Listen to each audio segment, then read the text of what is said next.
काफ़ी समय पहले की बात है। प्रतापगढ़ नाम का एक राज्य था।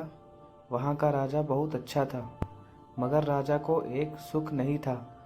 वह यह कि उसके कोई भी संतान नहीं थी और वह चाहता था कि अब वह राज्य के अंदर किसी योग्य बच्चे को गोद ले ताकि वह उसका उत्तराधिकारी बन सके और आगे की बागडोर को सुचारू रूप से चला सके। और इसी को देखते हुए राजा ने राज्य में घोषणा करवा दी कि सभी बच्चे राजमहल में एकत्रित हो जाएं। ऐसा ही हुआ।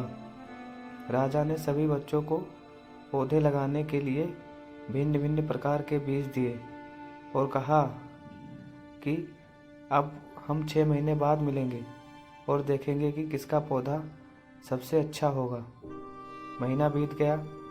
महीना बीत जाने के बाद भी एक बच्चा ऐसा था जिसके गमले में एक बीज अभी तक नहीं फूटा था, लेकिन वह रोज उसकी देखभाल करता था और रोज पौधे को पानी देता था। देखते ही देखते 3 महीने बीत गए। बच्चा परेशान हो गया। तभी उसकी माँ ने कहा कि बेटा, धैर्य रखो, कुछ बीजों को फलने में ज़्यादा वक्त लगता है।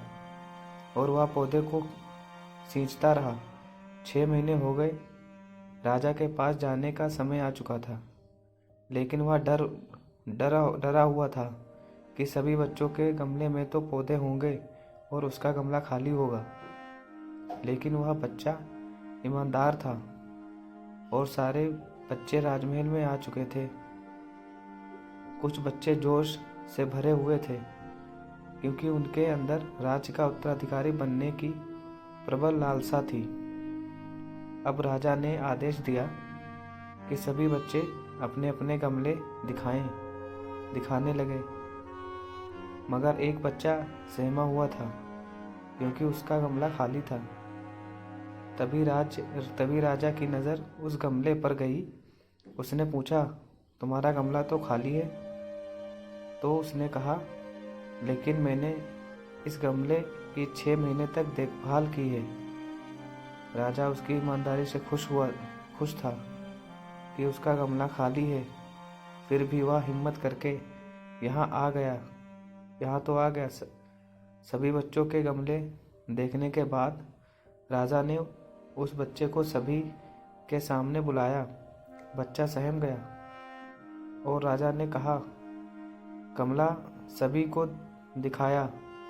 सभी बच्चे जोर से हंसने लगे। राजा ने कहा, शांत हो जाइए, इतने खुश मत होइए।